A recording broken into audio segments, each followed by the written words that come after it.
जब आतंकवाद के 9 ठिकाने तय करके 22 मिनट में साथियों 22 मिनट में उनको ध्वस्त कर दिया। भारत माता की वंदे वंदे। इस बार तो सब कैमरा के सामने की सारी व्यवस्था रखी थी ताकि हमारे घर में कोई सबूत न मांगे। जो आतंकवादियों के जनाजे निकले उस जनाजे को स्टेट ऑनर दिया गया पाकिस्तान में। आतंकवादी गतिविधि ये प्रॉक्सी वॉर नहीं है, ये आपकी सोची समझी युद्ध की रणनीति है।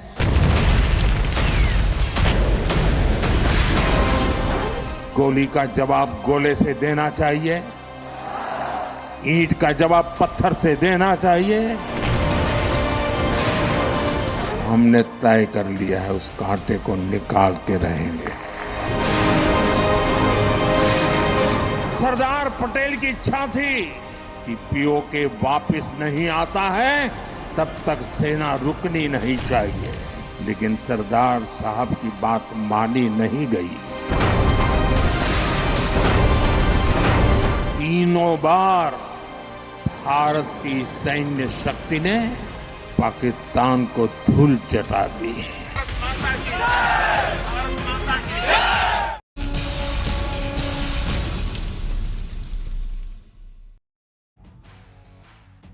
हल्ला बोल में आपके साथ मैं हूं अंजना ओम कश्यप। बीजेपी लगातार ऑपरेशन सिंदूर का जश्न मना रही है, लेकिन विपक्ष आरोप लगा रहा है कि बीजेपी और मोदी सरकार ऑपरेशन सिंदूर का राजनीतिकरण कर रही है। इस बीच गुजरात दौरे के दूसरे दिन प्रधानमंत्री मोदी ने सरदार पटेल को याद करते हुए कहा कि अगर 1947 में सरदार वल्लभ भाई पटेल की बात मानी गई होती तो पहलगांव जैसे हमले न होते और पीओके उसी वक्त वापस आ गया होता। वहीं प्रधानमंत्री मोदी ने ऑपरेशन सिंदूर को सैन्य बल के बाद जनबल से आगे बढ़ाने और विदेशी सामान का बहिष्कार कर देश को दुनिया की तीसरी बड़ी अर्थव्यवस्था बनाने का भी आह्वान किया। प्रधानमंत्री मोदी ने ऑपरेशन सिंदूर को स्वदेशी अभियान से जोड़ते हुए पाकिस्तान के हमदर्द चीन के माल पर भी निशाना साधा। उधर विदेशी दौरे पर गए प्रतिनिधिमंडल एक सुर में भारत के शौर्य की गाथा विश्व को सुना रहे हैं और पाकिस्तान को एक्सपोज भी कर रहे हैं, लेकिन विपक्ष के कुछ नेता मोदी सरकार की मंशा पर सवाल खड़े कर रहे हैं। आज हम इसी पर हल्ला बोल करेंगे। नेहरू की भूल, पीओके का शूल। पहले ये रिपोर्ट देखिए, फिर चर्चा की शुरू।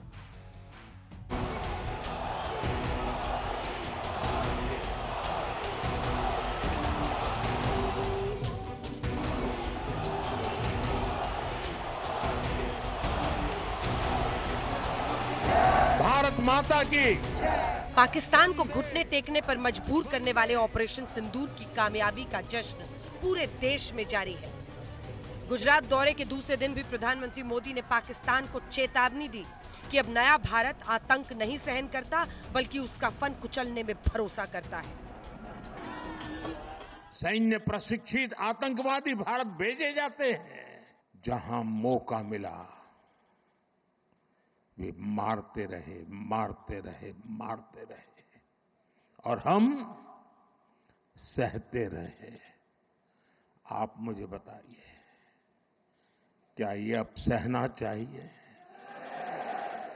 क्या गोली का जवाब गोले से देना चाहिए, ईंट का जवाब पत्थर से देना चाहिए, ये कांटे को जल मुर्द से उखाड़ देना चाहिए? प्रधानमंत्री मोदी ने दोहराया, सेना की खुली छूट मिलने के बाद ऑपरेशन सिंदूर के तहत हमारे जांबाजों ने महज 22 मिनट में पाकिस्तान के 9 आतंकी ठिकानों को धुआं-धुआं कर दिया। जब आतंकवाद के 9 ठिकाने तय करके 22 मिनट में साथियों 22 मिनट में उनको ध्वस्त कर दिया। इस बार पीएम मोदी ने पाकिस्तान पर हमला बोला, साथ ही विपक्ष पर सबूत वाला वार भी किया। इस बार तो सब कैमरा के सामने की सारी व्यवस्था रखी थी ताकि हमारे घर में कोई सबूत न मांगे। अब हमें सबूत नहीं देना पड़ रहा है, वो ऊपर वाला दे रहा है। गांधीनगर की रैली में पीएम मोदी बोले, अगर कश्मीर को लेकर 1947 में सरदार पटेल की बात मानी होती गई तो आज ये हालात नहीं होते। 1947 में जब मां भारती के टुकड़े हुए, कटनी चाहिए थी तो जंजीरें, लेकिन काट दी गई भुजाएं। देश के 3 टुकड़े कर दिए गए। अगर उसी दिन इन मुजाहिदीनों को मौत के घाट उतार दिया गया होता, और सरदार पटेल की इच्छा थी कि पीओके वापस नहीं आता है, तब तक सेना रुकनी नहीं चाहिए। लेकिन सरदार साहब की बात मानी नहीं गई। पीएम ने कहा कि भारत वसुधैव कुटुंबकम में विश्वास करता है, इसीलिए हम चाहते हैं कि पड़ोसी मुल्क भी सुख चैन से जिए और जीने दें। हम अपने पड़ोसियों का भी सुख चाहते हैं, वे भी सुख चैन से जिए, हमें भी सुख चैन से जीने दे। पीएम ने गांधीनगर की रैली में ऑपरेशन सिंदूर को स्वदेशी अभियान से जोड़ते हुए पाकिस्तान के हमदर्द चीन पर भी निशाना साधा। दुर्भाग्य देखिए, गणेश जी भी विदेश से आ जाते हैं। छोटी आंख वाले गणेश जी आएंगे, गणेश जी की आंख भी नहीं खुल रही है।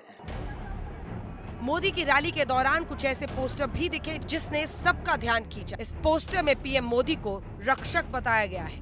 वहीं पाकिस्तान से जारी तनाव के बीच एक बार फिर नेशनल कॉन्फ्रेंस के अध्यक्ष फारूक अब्दुल्ला ने कहा, जंग किसी मसले का हल नहीं। जंग किसी मकसद पे पहुंचने का रास्ता नहीं है। जंग बर्बादी लाता है। इससे भी देखिए क्या उनके यहाँ बर्बादी नहीं हुई। पीएम मोदी ने गुजरात में विपक्ष पर सबूत वाला वार और पटेल का नाम लेकर कांग्रेस पर हमला किया, तो विपक्ष ने एक बार फिर युद्ध विराम को लेकर पलटवार कर दिया। असलियत यह है कि इस देश के संसद का विशेष सत्र नहीं बुलाया जा रहा। मोदी जी सर्वदलीय बैठकों से गायब हैं। ट्रंप की धमकी का कोई जवाब नहीं दे पा रहे हैं। तो मोदी जी किस बात के प्रधानमंत्री बने हुए हैं? सिर्फ हाथ हिलाने के लिए, फीता काटने के लिए, रैली में जोर जोर से सस्ते फिल्मी डायलॉग बोलने के लिए प्रधानमंत्री हैं तो ठीक है। हमें पीओके पे झंडा फहराना था, आपने रोक दिया, तो इसकी जवाबदेही तो आप ही करेंगे, कोई दूसरा थोड़ी करेगा। ऑपरेशन सिंदूर ने ये सिंदूर जो उजाड़ दिया हमारे महिलाओं का, कहाँ है वो आतंकवादी? क्या आपने गुजरात में छुपाया है? क्या दाहोद में छुपाया है? जब भारतीय सेना पीओके कब्जा कर सकती थी, बलूचिस्तान को पाकिस्तान के नक्शे से मिटा सकती थी, उस वक्त आपने भारतीय सेना को रोक दिया, तो ये गुनाह और अपराध तो नरेंद्र मोदी जी के जिम्मे जाएगा। उधर पाकिस्तान को बेनकाब करने के लिए कुवैत पहुंचे भारतीय प्रतिनिधिमंडल के सदस्य असदुद्दीन ओवैसी ने पाकिस्तान को मुस्लिमों वाले प्रोपेगेंडा से बाज आने की नसीहत दी है, साथ ही पाक पीएम को भी जलील किया। And these stupid jokers, they want to compete with India. They had given a photograph of a 2019 Chinese army drill, claiming it's a victory over India. वहीं ऑपरेशन सिंदूर की शौर्य गाथा के सबूत लगातार सामने आ रहे हैं। आज बीएसएफ ने ऑपरेशन से जुड़े कुछ अहम वीडियो जारी किए। इसके जरिए ये बताया गया कि कैसे बहादुर जवानों ने पाकिस्तान की सीमा के करीब आतंकियों के 3 लॉन्च पैड को जमींदोज कर दिया। इससे पहले अब तक तीनों सेनाओं ने 5 वीडियो जारी कर ऑपरेशन सिंदूर में जवानों का पराक्रम और पाकिस्तान की तबाही के सबूत दिए हैं। ऑपरेशन सिंदूर की कामयाबी के बाद बीजेपी पूरे देश में तिरंगा यात्रा निकालकर लोगों के बीच जा रही है। वहीं विपक्ष पूछ रहा है कि जब पाकिस्तान सेना के शौर्य से परास्त हुआ तो इसका श्रेय बीजेपी और मोदी सरकार क्यों ले रही है? फिलहाल ऑपरेशन सिंदूर पर सियासत थमती नहीं दिखी। आज तक ब्यूरो। और गौरव भाटिया राष्ट्रीय प्रवक्ता बीजेपी के हमारे साथ जुड़ गए हैं। अतुल लौंडे पाटिल साहब प्रवक्ता कांग्रेस पार्टी के जुड़ गए हैं। नीरज कुमार जो कि चीफ स्पोक्स पर्सन है जेडीयू के, और आनंद दुबे जी प्रवक्ता शिवसेना यूबीटी के जुड़ गए। लेकिन इससे पहले कि गौरव भाटिया जी मैं पहला सवाल आपसे पूछूं, जरा पीओके की पूरी कहानी अपने दर्शकों को बताते हैं। 1947 का भारत पाकिस्तान का अगर आप देखें तो जो फेस ऑफ होता है और जो आमना सामना होता है, 22 अक्टूबर 1947 को पाकिस्तान का कश्मीर पर हमला, पाकिस्तानी सेना हो, ये देखिए जो या फिर कबायली जो लड़ाके थे वो मिलकर खैबर पख्तूनख्वा से और ये तमाम इलाके कश्मीर पर कब्जे के इरादे से घुसे। तब तक अगर आप देखिए तो जम्मू कश्मीर की जो रियासत है वो भारत में उसका विलय नहीं हुआ था। राजा हरि सिंह तैयार नहीं थे। 24 अक्टूबर को 22 को हमला होता है, 24 अक्टूबर को राजा हरि सिंह ने भारत से मदद मांगी। वो कहते हैं कि नहीं, अब देखिए ये पाकिस्तान की सेना और ये लड़ाके जो है कबायली हमला कर रहे हैं, आप हमारी मदद कीजिए। फिर आ जाइए 26 अक्टूबर। 26 अक्टूबर 1947 को जम्मू कश्मीर का भारत में विलय होता है। इसके लिए राजा हरि सिंह हामी भरते हैं। विलय के बाद भारतीय सेना ने मोर्चा संभाला। तब गृह मंत्री सरदार पटेल ने जो अहम भूमिका निभाई इस पूरे, अगर आप देखें तो भारतीय सेना को वहां पर भेजने में और फौरन फिर मुकाबला करने में, वहां पर पाकिस्तान की सेना और कबायली जो लड़ाके थे उनसे भारत ने कई इलाके जो पाकिस्तान के और ये लड़ाके ले रहे थे अपने कब्जे में, उनको वापस लिया। उनको एक के बाद एक वापस लेना शुरू किया। लेकिन दिसंबर का महीना आते आते ठंड आ गई और उसके बाद दिसंबर 1947 में प्रधानमंत्री जवाहरलाल नेहरू यूएन गए। 13 अगस्त 1948 को संयुक्त राष्ट्र का प्रस्ताव पारित हुआ। 1 जनवरी 1949 को युद्ध विराम की घोषणा, और युद्ध विराम की घोषणा के साथ ही सीजफायर के समय कब्जाया हुआ जो अस्थायी सीमा था, वो रेखा पाक के कब्जे वाला इलाका पीओके बन गया और इधर का कश्मीर हमारे साथ आ गया। तो ये पूरी कहानी है जिसको मोटे मोटे तौर पर समझने की जरूरत है। अब गौरव भाटिया जी, आप प्रधानमंत्री ने यह सीधा आरोप लगाया है कि अगर सरदार वल्लभ भाई पटेल की बात सुनी गई होती तो फिर ऐसी हालत ही नहीं होती कि आतंकवाद को पाकिस्तान इस तरह से पनपाते रहता। अब 2 सवाल हैं जो विपक्ष आपसे पूछ रहा है। एक तो वो कह रहे हैं कि इस बार आपके लिए मौका था, आप पीओके ले लेते, आपने ये मौका क्यों छोड़ा, सीज फायर क्यों किया, ये उनका पहला प्रश्न है। और दूसरा प्रश्न वही राजनीतिकरण पर, क्योंकि लगातार बीजेपी तिरंगा यात्रा निकाल रही है और ऑपरेशन सिंदूर को अपनी सबसे बड़ी कामयाबी जनता के बीच में जाकर बता रही है, तो क्या आप इसका पॉलिटिकल फायदा ले रहे हैं? 2 प्रश्न। देखिए अंजना जी, मैं सुन रहा था आप इतिहास में जाके कुछ बहुत महत्वपूर्ण जानकारी दे रही थी। इसके साथ ही बस 3 बातें कहना चाहूँगा कम समय में। सबसे पहले, ये जो पूरा एक डिस्प्यूट स्टार्ट हुआ है, ये शुरू कैसे हुआ? आपको मैं बता दूं कि डॉक्टर BR अम्बेडकर साहब ने ये तक कहा था, अनुच्छेद 370 जो अनुच्छेद 306 था जब डाला गया उसको प्रस्ताव के लिए, उसको पेश डॉक्टर BR अम्बेडकर ने नहीं किया क्योंकि उनकी आपत्ति थी। और पीओके किसके समय में जो है हमारी जमीन पे कब्जा हुआ? ये जवाहरलाल नेहरू जी के समय में हुआ, क्योंकि डॉक्टर BR अम्बेडकर हो, सरदार पटेल जी हो, ये चाहते थे कि भारतीय सेना सही समय में राजा हरि सिंह जी की मदद करे, जो जवाहरलाल नेहरू जी उस वक्त नहीं माने। दूसरी बात, यूनाइटेड नेशन सिक्योरिटी काउंसिल कौन लेके गया? जवाहरलाल नेहरू लेके गए। जो लोग आज बात कर रहे हैं कि ये द्विपक्षीय मामला है, उनसे ये सवाल पूछिए कि जवाहरलाल नेहरू क्यों यूनाइटेड नेशन सिक्योरिटी काउंसिल इस मुद्दे को लेके गए। ये कहते हुए अब आते हैं, नरेंद्र मोदी जी ने बिल्कुल स्पष्टता से कहा है, 22 मिनट में पाकिस्तान को उसकी नानी याद दिला दी, पाकिस्तान के पसीने छूट गए। लेकिन सवाल ये भी आता है, जब जब पाकिस्तान के पसीने छूटते हैं अंजना जी, तो राहुल गांधी और कांग्रेस पार्टी अपना रुमाल क्यों निकाल लेती है? क्या पाकिस्तान के पसीने में नकली गांधी परिवार का नमक मिला हुआ है? इस बात का दुख होता है। और आप कह रही हैं पीओके वापस आ सकता था। मैं बड़ी जिम्मेदारी से राष्ट्र प्रवक्ता होने के नाते एक बात कहूंगा, हमारे देश में यशस्वी प्रधानमंत्री हैं जिन्होंने सेना को खुली छूट दे रखी है। अंदर हम लोग क्या नीति बना रहे हैं, कब हम आक्रमण करेंगे, कब हम रुकेंगे, आगे चल के पीओके तो भारत में आएगा ही, लाहौर में भी तिरंगा फहराएगा, क्योंकि ये नरेंद्र मोदी जी की सरकार है, मजबूत सरकार है, हमारी वीर सेना सबसे वीर है। लेकिन टीवी डिबेट पे इस पे चर्चा नहीं की जा सकती है। दूसरी बात, राजनीतिकरण कौन कर रहा है, आप मुझे बताइए। सबसे पहले राहुल गांधी गलत सवाल और गलत देश से पूछ रहे हैं। राहुल गांधी नेता प्रतिपक्ष भारत के हैं, उन्हें तय करना चाहिए वो पाकिस्तान के निशाने पाकिस्तान है या भारत के नेता प्रतिपक्ष है। मैं पूछना चाहता हूं, क्या राहुल गांधी ने एक बार भी ट्वीट किया कितने पाकिस्तानी एयरबेसेस नष्ट हो गए हैं? क्या उन्होंने कहा आतंकी ढेर हुए, बहुत अच्छा है, पाकिस्तान की निंदा करता हूं? दिखा दे किस ट्वीट में कहा है पाकिस्तान की निंदा करता हूं। तीसरी बात, आप बार बार इस तरह के सवाल जब करते हैं कि भारत के वायु सेना के कितने लड़ाकू विमान गिरे हैं, आप मुझे बताइए। एयर मार्शल भारती ने यही बात तो कही, we are in a combat scenario, अभी जंग चल रही है। इस बात का उत्तर देना उचित नहीं होगा। क्या राहुल गांधी एयर मार्शल भारती की भी बात नहीं सुनते? अब राजनीतिकरण पे एक बात सुनिए, मैं भारतीय हूं, मैं राष्ट्र प्रवक्ता भाजपा का हूं। ये इंदिरा गांधी बनाम नरेंद्र मोदी कब हो गया? जब 1971 का ट्वीट किया कांग्रेस पार्टी ने, पवन खेड़ा ने। मैं केवल इतना कहना चाहता हूं, हमें गर्व है नरेंद्र मोदी जी पे, क्योंकि भारत ने कभी इतना यशस्वी मजबूत नेतृत्व नहीं देखा था। और हमें हाँ, इंदिरा गांधी जी ने जो किया उस पर भी गर्व है।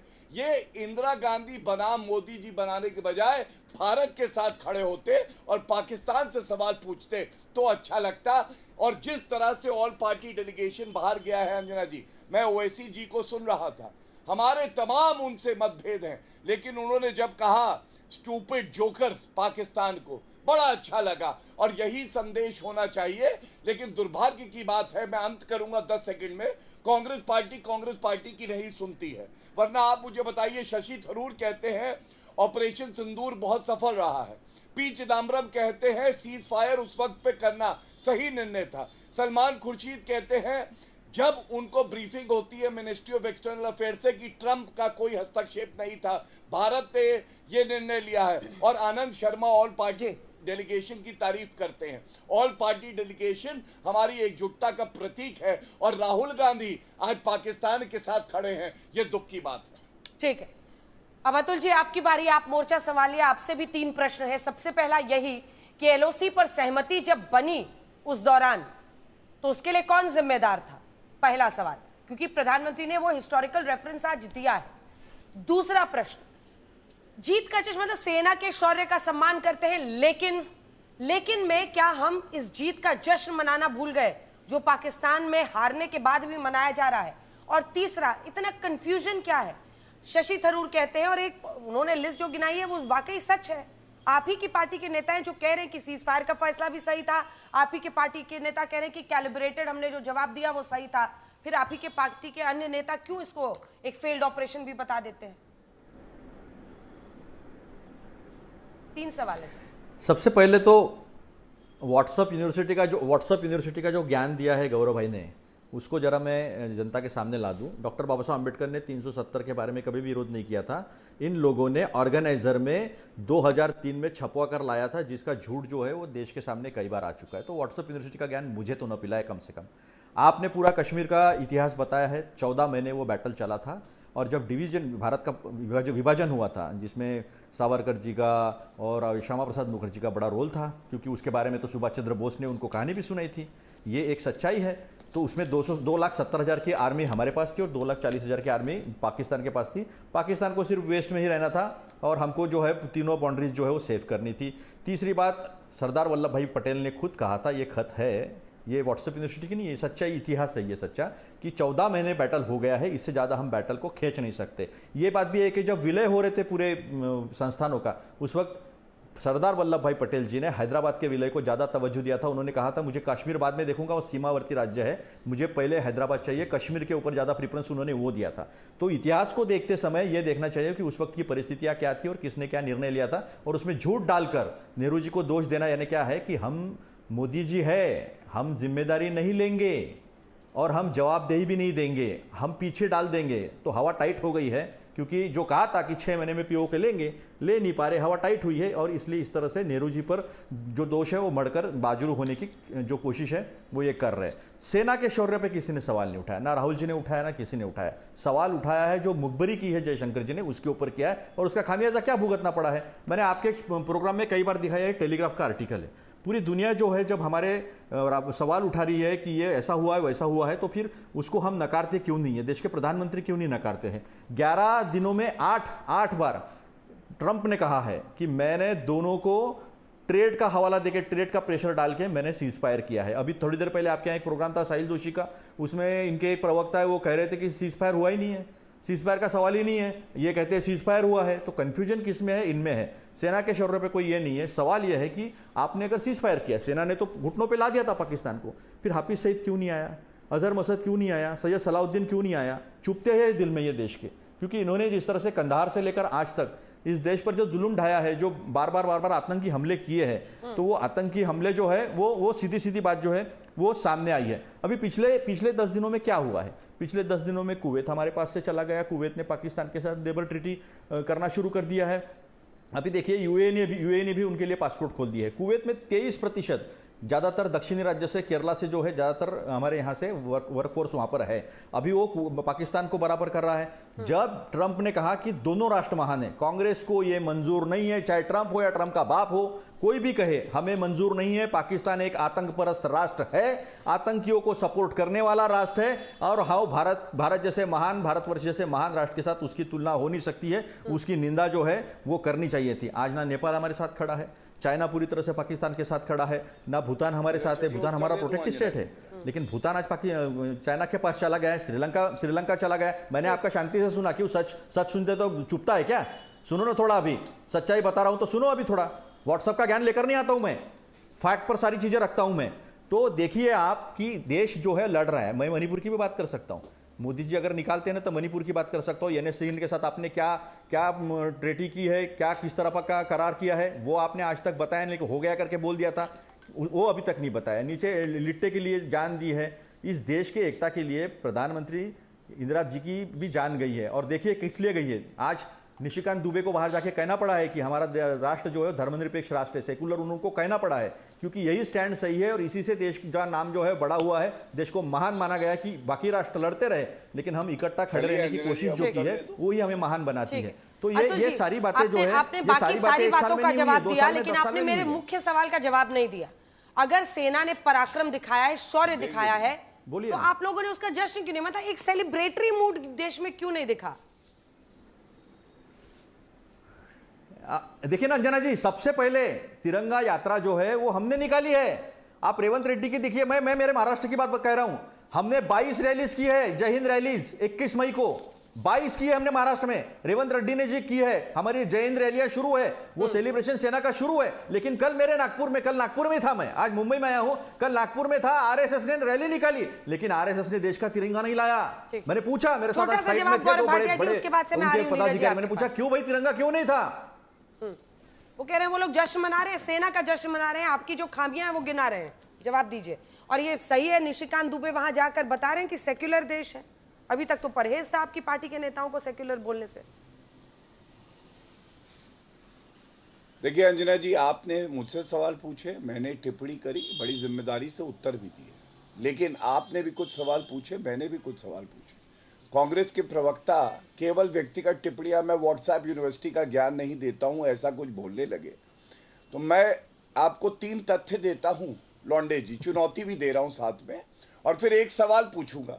आज जनता को तय कर लेने दीजिए व्हाट्सएप कौन पढ़ता है और किसको जो है जानकारी है। सबसे पहले आप ये बताइए, पीओके जो हमारी भूमि पे कब्जा हुआ उस वक्त प्रधानमंत्री कौन थे? पहला बताइएगा, अगर व्हाट्सएप नहीं पढ़ते हैं और ध्यान है। दूसरा, यूनाइटेड नेशन सिक्योरिटी काउंसिल में ये मुद्दा लेके गया कौन था? ये दूसरा सवाल है, इसको भी बताइएगा। तीसरा, जब भारत को यूनाइटेड नेशन सिक्योरिटी काउंसिल की सीट मिल रही थी, एक चचा नेहरू का पत्र है, चचा नेहरू, ठीक है, और उन्होंने कहा जब तक चीन, हिंदी चीनी भाई भाई, इसलिए जब तक चीन को मेंबर नहीं बनाओगे तब तक हम नहीं बनेंगे। और अब आपसे एक सवाल है, क्योंकि आपने बात करी कश्मीर की, आप कह रहे थे डॉक्टर अंबेडकर साहब को मंजूर था जिस तरह से टेम्पररी कहा गया आर्टिकल 370 को। कृपया करके ये बताइए, संविधान सभा में किसने ये प्रस्ताव पेश किया था जो अनुच्छेद 306 था तब? मुझे बताइए, नाम ले लीजिए, मैं जानना चाहता हूं आपसे। पहले इस सवाल का उत्तर दीजिएगा, फिर बाकी सवालों का उत्तर दीजिएगा। ठीक है। कौन व्यक्ति था जिसने टेबल किया था article 306 as it then was, article 370 को बताइए जरा। कौन बनेगा ज्ञानपति? इसका कंपटीशन शुरू हो गया है। अतुल लौंडे पाटिल साहब जवाब दीजिए। कोई बात नहीं, व्हाट्सएप यूनिवर्सिटी का ज्ञान दे रहे थे भाई हम। स्पेसिफिक क्वेश्चन है उनका, स्पेसिफिक जवाब। सबसे स्पेसिफिक क्वेश्चन के मैं स्पेसिफिक जवाब देता हूं।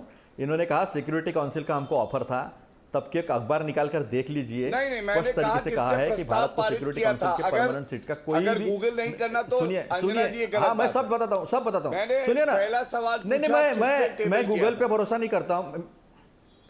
मैं तो तीनों सवाल के जवाब दे रहा हूँ ना। चुनौती है। सुनिए ना, तीनों सवाल के जवाब दे रहा हूं मैं। चुनौती आप तो व्हाट्सएप यूनिवर्सिटी तो से सुनिए नहीं ना, है ना, सुनिए ना, बाकी सब व्हाट्सएप यूनिवर्सिटीज है। आप बताइए। अरे बाबा मैं आप तो बताओ दे रहा हूँ ना, अतुल भाई, मैं ये तो गलत बात है। व्हाट्सएप यूनिवर्सिटी से नहीं हूँ तो मैं बाबा, बता दूं ना मैं तो आपको। जानना चाहता हूं। हाँ, अरे तो सुनो आप ना, मैं बताओ तो ना, तीनों सवाल के बाबा, जवाब चाहिए ना, बताओ, किसने तीनों सवाल टेबल के किया? जवाब चाहिए ना। नहीं, तो सुनो पहले ना, वाले देखो का अंजना जी, कीजिए। अभी किसने मालूम है टेबल इनका किया झूठ था, खुलने पहले वाला ये है तो ये बताइए, बोलने फिर नहीं दे मैं रहे। बाकी तो मैं तथ्य दे चुका हूं। ठीक है, तीनों का जवाब देता हूँ ना, ठीक, गौरव जी नहीं जवाब तीनों, बताएंगे। हाँ तीनों का देता अंजना हूँ। जी आप अरे बताएंगे सुनो ना, नहीं, अब उनकी अरे हवा टाइट है। रोइए मत अब ना, मैं बच्चों अपनी जैसा बात मत पूरी कर कीजिए। लेता हूँ। चलिए, नहीं बता मैं बता रहा हूँ ना पाए, अंजना जी, ये धन्यवाद। सुनने पूरे को देश तैयार देखा, नहीं है, ये सुनने व्हाट्सएप को तैयार नहीं यूनिवर्सिटी है। का ज्ञान राहुल गांधी नहीं के नहीं प्रवक्ता दे रहे नहीं थे। बता रहा हूं मैं, हाँ, बता रहा हूं धन्यवाद। मैं। अरे व्हाट्सएप यूनिवर्सिटी बताओ, नहीं है, नाम बता तुम्हारी दो, व्हाट्सएप यूनिवर्सिटी क्या है, बात खत्म हो जवाब देना है जाएगी। अंजना जी, इनको शांत कीजिए, जवाब देना नहीं है, नहीं अतुल जवाब भाई, देना ये है, सब देखिए, कहने जवाब से कुछ देना होता है। नहीं है। पहले बात मैं सुनिए, गोपाल स्वामी ये देखिए अंजना जी, ये गोपाल जो झूठ स्वामी का पुलिंदा खोल अयंगार, रखा ना, आपको सबसे नहीं पहली पता है, बात मुझे पता है। और मैं नहीं चाहता आपकी कुमार बेइज्जती स्वामी हो अयंगार ने वो नेशनल रखा था टेलीविजन पे। 370 गोपाल और स्वामी डॉक्टर बाबा साहब अयंगार ने अम्बेडकर के साथ पहले डिस्कशन पेश हुआ। किया। बात सुनिए, डॉक्टर बी आर अम्बेडकर ने मैं नहीं अरे लिया, सुनिए इसी ना, ने नहीं पेश किया अंजना जी क्योंकि ये उनको गलत बात आपत्ति है, थी। अंजना जी ये सुनिए, गलत बात गौरव जी है। सवाल का आपको जवाब मैं नहीं क्या सुनिएगा तो है? कैसे होगा? फिर सवाल पूछा फिर खुद ही जवाब दे दिया। खबर आ रही है, शिवसेना यूबीटी सांसद संजय राउत का यू टर्न, ऑपरेशन सिंदूर नहीं, सिंदूर पर सियासत फेल। दरअसल ऑपरेशन सिंदूर फेल उन्होंने कहा था, जिसको लेकर बहुत प्रतिक्रियाएं आ रही थी और इसी पर जवाब देंगे अब आनंद दुबे जी। पहले सुना देते हैं आपको, मुझे लगता है जो अब कहा है वो भी सुना देते हैं और जो पहले कहा था वो भी सुना देंगे।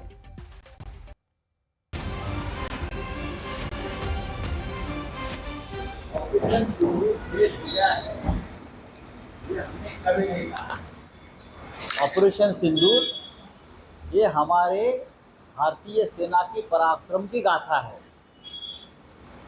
उस मामले में जो राजनीति कर रहे हो, राजनीति फेल हो गई, समझा। और मैंने ऑल पार्टी मीटिंग में ये कहा था, जब तक वो 6 आतंकवादी, अमित शाह जी बैठे थे ना, गृह मंत्री और रक्षा मंत्री भी बैठे थे, उनके सामने मैंने कहा है, उसमें क्या है, छुपी है क्या बात। ऑपरेशन सिंदूर तब तक अधूरा रहेगा जब तक वो 6 आतंकवादी जिसने पहलगांव में हमारे 26 बहनों का सिंदूर उजाड़ दिया, उनको पकड़कर दिल्ली में लाकर उनकी पहचान करके उनको इंडिया गेट के सामने उनका एनकाउंटर करो, ये मैंने कहा है।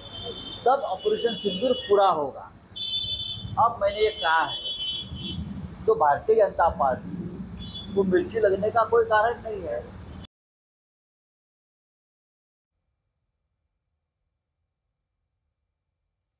दुबे जी, मैं आ रही हूं, अतुल जी प्लीज थोड़ा सा रुक जाइए, इस पर एक रिएक्शन ले लूं दुबे साहब से। दुबे जी, इसीलिए थोड़ा सोच समझ के बोलना चाहिए। कई बार जो मुंह से निकली हुई वाणी है ना, उसको लेकर बहुत सारी परेशानियां खड़ी होती हैं। मतलब मोदी से नफरत में आदमी कहां कहां पहुंच जाए, मतलब सीधा ऑपरेशन सिंदूर को फेलियर बता देना। अब देखिए उनको फिर से पलटना पड़ रहा है। दुबे जी, अंजना जी नमस्ते। देखिए पहले दिन से हम लोग अरे सर मैं आ जाऊंगी, 2 लोग इंतजार कर रहे हैं सर, वो दर्शक बनने के लिए थोड़ी शो में आए हैं।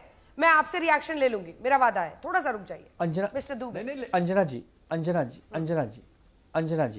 देखिए, हम पहले दिन से कह रहे हैं कि हम अपनी सेना के साथ खड़े हैं, अपनी सेना के शौर्य के साथ खड़े हैं, अपनी सरकार के साथ खड़े हैं, अपने प्रधानमंत्री जी के साथ खड़े हैं। लेकिन दुख तब होता है कि जब पूरा विपक्ष अपने आप को ठगा। दुबे जी देखिए, आप तो बहुत मीठा बोलते हैं सर, आपसे क्या कोई शिकायत करेगा, आप मुस्कुराते भी हैं, मीठा भी बोलते हैं। लेकिन सुनिए ना, संजय राउत आप ही की नेता है ना सर, अंजना जी हमने सुना उनकी बहुत चलती है। संजय राउत जी क्या बोले थे, ऑपरेशन सिंदूर तो फेल है, हम देश हित में चुप हैं। मैं एग्जैक्ट कोट कर रही हूँ सर, साइड वाला लेन मत लीजिए मिस्टर दुबे। संजय राउत बात नहीं मान रहे आपकी। अभी संजय राउत जी का बयान आपने बात उनकी सुनाई। उन्होंने कहा कि हमें गर्व है अपनी सेना के ऑपरेशन पर, तब तक पूरा नहीं माना जाएगा जब तक बचे हुए आतंकवादियों का इनकाउंटर दिल्ली के चौराहे पर न किया जाए। ये स्वागत योग्य बयान है, ये तो अच्छा बयान है, आप ही ने अभी सुनाया। हम कह रहे हैं अंजना जी, पूरा विपक्ष आज ठगा महसूस कर रहा है। पूरा विपक्ष गाना गा रहा है कि हम वफा करके भी तन्हा क्यों रह गए। जब पूरी तरह आपको समर्थन दे दिया तो प्रधानमंत्री जी 50-75 साल पुरानी बात, जिसमें आदरणीय नेहरू जी के बारे में प्रियंका कैसी-कैसी चतुर्वेदी जी बातें तो कह ऐसा रहे नहीं कह रही हैं, कि हम जबकि पूरी तन्हा रह दुनिया गए। को इतिहास। प्रियंका चतुर्वेदी जी तो विदेश जाकर ऐसा नहीं कह रही हैं। असदुद्दीन ओवैसी भी नहीं कह रहे हैं, शशि थरूर भी नहीं कह रहे हैं। प्रधानमंत्री जी की जो सोच विपक्ष के लिए है कि आज हमारे घर के कुछ लोग सबूत नहीं मांग रहे हैं, ये कह कैसे रहे प्रधानमंत्री जी? क्या हमारे विपक्ष पर उनको विश्वास नहीं है? क्या विपक्ष के लोग देशभक्त नहीं है? क्या विपक्ष के लोग राष्ट्रवादी नहीं है? और अंजना जी, सबसे बड़ी बात जो आपके चैनल पे बताने जा रहा हूं कि 1 जनवरी 1948 को यूनाइटेड नेशन में नेहरू जी क्यों गए थे, ये गौरव भाटिया ने बताया? नहीं बताया, मैं बताता हूं। उस समय के गवर्नर जनरल माउंटबेटन, जो कि पूरी तरह से देश का कामकाज देख रहे थे, उनके हस्तक्षेप के बाद पंडित जवाहरलाल नेहरू जी गए थे। कोई अपने खुशी से नहीं जाता है, और सबको पता है कि राजा हरि सिंह जी आजाद राज्य करना चाहते थे, उनकी रियासत को भारत में नहीं मिलाना चाहते थे। लाख कोशिशें हो रही थी। वो तो जब कबलियों ने वहां पे हमला किया तब जाके उन्होंने कहा कि नहीं, अब भारत की मदद लेनी चाहिए। फिर क्या क्या हुआ सबको पता है। तो कोई ये ना कहे पूर्व प्रधानमंत्री नहीं, गौरव भाटिया जी रुक जाइए, अभी रुक जाइए, नीरज जी इंतजार कर रहे हैं। उतना ही सरदार पटेल जी का करते हैं, ठीक है, उतना सरदार पटेल जी का भी करते हैं। लेकिन ये प्रधानमंत्री जी बांट क्यों रहे हैं देश को? नेताओं को क्यों बांट रहे हैं? हमारे दोनों नेता मान रहे हैं। तो आप ये कह रहे हैं कि माउंटबेटन के दबाव में जाकर पंडित जवाहरलाल नेहरू ने ये किया? मिस्टर दुबे, आप ये कह रहे हैं कि माउंटबेटन के दबाव में जाकर पंडित जवाहरलाल नेहरू ने यूएन में एलओसी को स्वीकारा? क्योंकि उस समय पाकिस्तान और भारत के दोनों आजादी के बाद ऐसी क्या मजबूरी थी कि माउंटबेटन की बात सुननी जरूरी थी? मिस्टर दुबे को दिखाइए मेरे साथ। मिस्टर दुबे, फिर आजादी के बाद माउंटबेटन की बात को सुनने की क्या मजबूरी थी? क्योंकि उस समय पूरा कंट्रोल माउंटबेटन जनरल गवर्नर के हाथ में था। देश पूरी तरह आजाद नहीं हो पाया था, लोकतांत्रिक चुनाव नहीं हुए थे, संविधान लागू नहीं हुआ था। ये सारी चीजें आपको पता है। इसकी वजह से माउंटबेटन के सामने झुकने की क्या जरूरत थी? माउंटबेटन कहता कि हैदराबाद दे दीजिए, जूनागढ़ दे दीजिए, तो दे दिया जाता। कैसी बात कर रहे हैं सर? सुन रहे हैं कि नहीं आप अपने आप को? प्रश्न नहीं था। मुझे लगता है आपसे अच्छा रहेगा कि अतुल जी इस पर बोले। थोड़ा सोच समझ कर बोलिए सर। पंडित जवाहरलाल नेहरू जी को यूनाइटेड नेशन क्यों जाना पड़ा था, इसके बारे में बता रहा हूँ। झुकने का प्रश्न नहीं है। आप तो कांग्रेस पार्टी का भला क्या और फंसा दीजिएगा। तो इतिहास पुराना शिवसेना तो नहीं जाग रहा आपके अंदर का। नीरज कुमार जी, अब देखिए, उनको संजय राउत जी को अपने बयान से वापस हटना पड़ रहा है। ऑपरेशन सिंदूर और उसके इर्द गिर्द पॉलिटिक्स, और ये कांग्रेस पार्टी पहले भी कई किताबों में इस बात का जिक्र है कि कोई भी मिलिट्री ऑपरेशन पाकिस्तान के खिलाफ करने से इसलिए बचा गया क्योंकि इसका फायदा बीजेपी को होता है। ये बीजेपी को फायदा पहुंचने वाला जो खौफ है, क्या उसी की वजह से इस जीत को भी इतना खारा किया जा रहा है? देखिए, सबसे महत्वपूर्ण विषय अंजना जी यह है कि जब पहलगाम की दुखद आतंकी घटना हुई, तब बिहार में मधुबनी में आदरणीय प्रधानमंत्री जी की रैली थी। विपक्ष कह रहा था कि पहलगाम में यह घटना हुई और प्रधानमंत्री जी रैली कर रहे हैं। प्रधानमंत्री जी और बिहार के माननीय मुख्यमंत्री जी ने वहाँ, माननीय मुख्यमंत्री नीतीश कुमार जी ने एकजुटता का संदेश दिया और प्रधानमंत्री जी ने कहा कि आतंकी से जो ठिकाने उसको ध्वस्त कर देंगे। जब 22 मिनट में यह हो गया तो शौर्य गाथा जो और हमारी शहादत जो रही है उसको तो सब सलाम करते हैं। वहां तो द्विअर्थी राजनीति नहीं करते हैं। सेना के शौर्य को भी सलाम कर रहे हैं और सेना के पराक्रम पर किए गए जो काम है, अब ये महत्वपूर्ण नहीं है क्या हिंदुस्तान के लिए, क्या दुनिया का 3 देश मात्र हमारा सर्वदलीय प्रतिनिधिमंडल गया और पाकिस्तान के प्रायोजित आतंकवाद के बारे में दुनिया को बताया और मात्र 3 देश ही उसके साथ खड़े रहे। ये उपलब्धि नहीं है भारत की। फ्रांस जैसा देशों, अमेरिका जैसा देशों, ब्रिटेन जैसा देशों, ये कूटनीतिक विजय नहीं है। अब इसको कूटनीतिक विजय भी आप नहीं मानिएगा तो अब दुर्भाग्य यह है कि सेना के शौर्य को कौन नहीं सलाम करेगा और कौन अस्वीकार करता है कि पाकिस्तान प्रायोजित। आदरणीय प्रधानमंत्री जी का मैं राष्ट्र के नाम संबोधन पढ़ा था, उसमें बोला था उन्होंने कि हमारी 2 ही शर्त है, हम किसी के शर्त पर नहीं बात करेंगे, पाक अधिकृत कश्मीर हमारा है और दूसरा आतंक परस्त कोई भी कार्रवाई को हम बर्दाश्त नहीं करेंगे। ये हमारे देश के सेना का शौर्य बल है। अब तरह तरह की बात, कोई बारात कह रहा है, कोई पर्यटन कह रहा है, ये दौरा को कह रहा है सर्वदलीय प्रतिनिधिमंडल। भाई अपने पार्टी के नेतृत्व को ही आप घेराबंदी में ले रहे हैं, स्लीपर सेल तक कह डाला। ठीक है। तो ये सवाल ऑपरेशन सिंदूर को जो लोग इस ढंग का मानक रखेंगे, कौन किसको रोक रहा है? क्यों नहीं? शहादत जब होता है तो मोहम्मद इम्तियाज के घर तो सब लोग गए बिहार में, क्यों नहीं जाएंगे? उमर अब्दुल्ला का आपने बयान सुना विधानसभा में? ठीक है दुबे जी, एकदम छोटा सा रिएक्शन, क्योंकि बाकी फिर मैं अतुल जी और गौरव जी के पास जाऊंगी। बहुत देर से आप हाथ उठाए हुए हैं। अंजना जी, अभी आदरणीय, अरे संजय राउत जी को आप बोलने से रोकिए ना कि ऑपरेशन सिंदूर गलत है, फेल है, उसके बाद से करेक्शन करने से।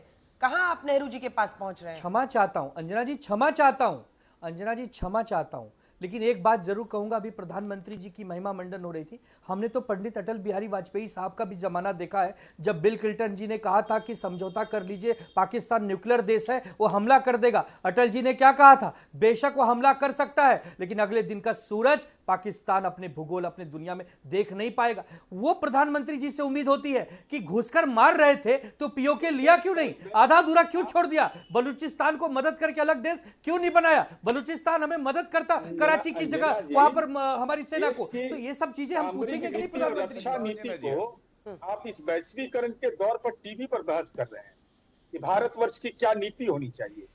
हद हाल है। सर्वदलीय बैठक होती है, कोई बात, ये सारे मामले। गौरव जी इसका जवाब आप दीजिए, गौरव जी इसका जवाब आप दीजिए, फिर आ रही हैं अतुल जी, फौरन आ रही। देखिए, मैं एक बात जरूर कहूंगा, हमने भी बाला साहब ठाकरे जी का दौर देखा है। बाला साहब ठाकरे जी जब देश हित की बात आती थी तो हमेशा देश के साथ खड़े होते थे। अब कुछ तो मजबूरियां रही होंगी, ऐसे ही कोई बेवफा नहीं होता है। जो कभी शेर की तरह दहाड़ते थे, आज सर्कस का शेर बन गए हैं और कह रहे थे हम मोदी जी के साथ खड़े हैं, सरकार के साथ खड़े हैं। तो मैं कुछ बयान बताता हूं। संजय राउत बहुत नोटी हैं, ये कहते उखाड़ दिया उखाड़ दिया। 12 दिन हो गए, क्या किया मोदी जी, ये पूछ रहे थे संजय राउत। 15वें दिन ऐसा जवाब दिया ऑपरेशन सिंदूर का, पाकिस्तान को नानी याद आ गई और उद्धव ठाकरे जी को भी पता चल गया मोदी जी की जो नेतृत्व क्षमता है वो क्या है। दूसरा, पीएम की बॉडी लैंग्वेज से नहीं लगता है कि भारत कुछ करेगा। ये प्रिय नोटी संजय राउत। देखिए आनंद भाई कैसे मुस्कुरा रहे हैं, अच्छा लग रहा है मुस्कुरा रहे हैं। बहुत नोटी है संजय राउत, बता दीजिएगा उनको, ये साथ देना होता है कि पीएम की बॉडी लैंग्वेज से नहीं लग रहा कि भारत कुछ करेगा। और अंजना जी आप बताइए, इतने नोटी हैं, ये 8 बजे जब देश को संबोधित करने जा रहे थे प्रधानमंत्री जी, तो ये संजय राउत नोटी जी ने एक क्या देखिए कौन सी बोतल है आप समझ सकते हैं, बहुत नशा है इनको, ये नशे वाली बोतल इन्होंने ट्वीट करी 8 बजे 8 PM। अब ये हमारे साथ खड़े हैं। भगवान ऐसे किसी को दोस्त ना देना जो दुश्मन से भी बदतर हो। आनंद भाई तो अच्छे व्यक्ति हैं, लेकिन नोटी संजय राउत बिल्कुल गलत बातें करते हैं। अब मैं आता हूं कुछ और बातों पे। देखिए जवाहरलाल नेहरू जी के बारे में बता रहे थे, 1 जनवरी 1948 को यूनाइटेड नेशंस लेके गए। क्या कहना चाह रहे हैं आनंद भाई आप? क्या कांग्रेस के प्रवक्ता इसका समर्थन करते हैं कि पपेट प्राइम मिनिस्टर थे जवाहरलाल नेहरू?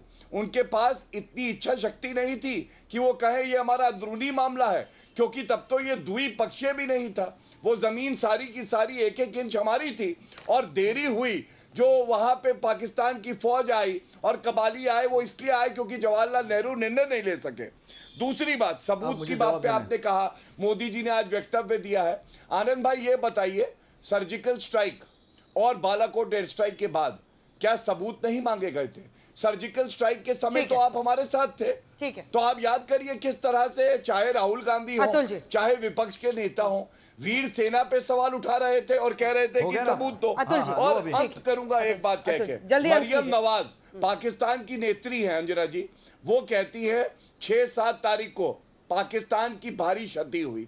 मरियम नवाज कह सकती है, लेकिन राहुल गांधी पूछ रहे हैं भारतीय वायु सेना के कितने प्लेन गिरे। और अंत करूंगा एक बात कह के, ये मनोबल तोड़ना नहीं तो और क्या है। राहुल गांधी का वक्तव्य है गलवान के बाद, चीनी सेना से भारतीय सेना पिट गई। मैं 100 बार पूछ चुका हूं, क्या कहना है राहुल गांधी का इस पे? ठीक है, दोनों बातों का जवाब दीजिए। और मुझे लगता है कि आप भी करेक्शन करना चाहेंगे जो आनंद दुबे जी कह रहे थे उसका। लेकिन 26/11 और पहलगांव हमला, हमने एक कंपैरेटिव चार्ट भी बनाया है कि सरकार का रिस्पॉन्स क्या था। आज अगर अतुल लौंडे पाटिल साहब प्रधानमंत्री ये कहते हैं कि न्यू नॉर्म अब ये है कि कोई भी आतंकी हमला होगा हम पाकिस्तान पर हमला करेंगे। इससे पहले एक आतंकी हमले के जवाब में कब हमने रावलपिंडी से लेकर हर जगह पर, नूर खान एयरबेस से लेकर उनके अलग अलग जो एयरबेसेस थे 11 उस पर हमले किए, उनके रेडार सिस्टम, उनके एवैक पर हमला किया, हमने 9 आतंकी ठिकानों को नष्ट किया। ऐसा हमने पहले कब किया था? अगर ये न्यू नॉर्म बना है तो क्या ये अपने आप में एक अचीवमेंट नहीं है, एक पॉलिसी मैटर में? और बाकी जो दोनों बातें थी उसका भी जवाब दीजिए। हाँ, मुझे पहले के बातों का जवाब देना है। व्हाट्सएप यूनिवर्सिटी को एक्सपोज करना है। 20 दिसंबर 1948 को मीटिंग हुई, कैबिनेट मीटिंग हुई, जिस कैबिनेट में श्यामा प्रसाद मुखर्जी भी थे, जिस कैबिनेट में डॉक्टर बाबा साहब अम्बेडकर, अलग अलग पार्टियों के लोगों को, 5 लोगों को भी जवाहरलाल नेहरू जी ने अपने कैबिनेट में रखा था। तो वो कैबिनेट में 20 तारीख को निर्णय हुआ था सिक्योरिटी काउंसिल जाने का, और 1 जनवरी को सिक्योरिटी काउंसिल में वो लेटर पहुंचा है। तो ये जो बातें झूठलाते हैं ना, तो पहले ये समझ ले जवाहरलाल नेहरू जी ही प्रधानमंत्री थे। अब दूसरी बात, गोपाल स्वामी अयंगार जी ने जब प्रस्ताव रखा, उसके पहले नेहरू जी जो थे वो अमेरिका में थे, और बातें चल रही थी सरदार वल्लभ भाई पटेल, डॉक्टर बाबा साहब अम्बेडकर और गोपाल स्वामी अयंगार में। गोपाल स्वामी अयंगार ने ही ये सारा ड्राफ्ट बनाया है, और ये 370 का ड्राफ्ट जो है उसके बाद आया है। वो ऑर्गेनाइजर का झूठ जो है वो व्हाट्सअप तो मैंने सामने पहले ही सामने रख दिया है। तो ये सारी बातें 14 महीने का वॉर, सरदार वल्लभ भाई पटेल की पोजीशन, ये सारी मैंने सामने आपके रख दी। तो ये व्हाट्सअप ज्ञान जो है ना, किसी और को देना, मुझे मत देना। और 2020 में गलवान हुआ, गलवान के बाद हमारे 20 लोगों की शहादत हो गई थी। चीन का चर्ने निकल रहा था। क्या कह रहे थे हमारे देश के प्रधानमंत्री? ना कोई घुसा है और ना किसी कोई पोस्ट ली है। 4000 स्क्वायर किलोमीटर न्यू नॉर्मल है। 4000 स्क्वायर, मैं बीच में बोला नहीं था, मैं बीच में बोला नहीं था, मैं बीच में बोला नहीं था, बीच में नहीं गौरव जी, बीच में नहीं। देखो अंजना जी, ये बहुत गलत है। जब भी बीच में बोल रहे थे वो। और 20 हमारे जवान जाने के बाद भी इन लोगों ने चाइना को जवाब नहीं मांगा। क्या किया? टिकटॉक बंद किया। टिकटॉक आज कहा ना, छोटे छोटे आंखों वाले गणेश जी आए हैं, किसने रोका है? $100 बिलियन का हमारा डेफिसिट है फॉरेन ट्रेड का, बंद कर दो, बंद कर दो। जवाब तुमको सिर्फ कांग्रेस से लड़ना है, ना तुम्हारे को चीन से लड़ने की तुम्हारी ताकत है, और ना तुम पाकिस्तान से ढंग से लड़ रहे हो। तुमको केवल कांग्रेस को नीचा दिखाने की कोशिश करना है, जिसने देश को खड़ा किया और देश के लिए बलिदान भी दिए। अभी बताओ, naughty naughty Modi ji naughty नहीं है क्या? क्यों हमारे पेट्रोलिंग पॉइंट जो है, हमारे पेट्रोलिंग पॉइंट है 26 से लेकर 65 तक, हम उसमें पेट्रोलिंग नहीं कर पा रहे। शैतान सिंह का जो स्मारक था वो उन्होंने गिरा दिया था, वो सामने इधर आकर स्मारक खड़ा कर दिया है। ये तो मैं भी दिखा सकता हूं। आईएसआई को पठानकोट में बुलाने के बाद इस देश के अमित शाह क्या कहते हैं कि नहीं, उन्होंने जो इन्वेस्टिगेशन किया है वो सही है, इन्वेस्टिगेशन एकदम सही है। और रही बात घुसने की, ये देखिए दाऊद इब्राहिम की बीवी जो है वो बॉम्बे में आके चली गई, लेकिन हमारे इंटेलिजेंस को, हमारे मोदी जी को क्या कहना, अमित शाह जी को पता ही नहीं है कि दाऊद की बीवी जो है वो बॉम्बे में आकर चली गई। ऐसे कई कारण है। आईएसआई की तारीफ करने वाले ये लोग, अरे छोड़ो ना, जरा एक बार चाइना का च निकलने दो। एक बार मणिपुर नहीं गए, हमारे राहुल जी पहलगाम में गए, वहां के जो लोग हैं जो क्षतिग्रस्त हुए पहलगाम में, लोग खोए, वो अटल बिहारी वाजपेयी के साथ भी है, अटल बिहारी वाजपेयी के साथ भी है उसका फोटो। अटल बिहारी वाजपेयी के साथ भी आकर मीटिंग की थी उन्होंने। हमले के बाद वक्त इतने की इजाजत देता है। आप सभी का बहुत धन्यवाद हल्ला बोल में हमारे साथ जुड़ने के लिए। देखते रहिए आज तक।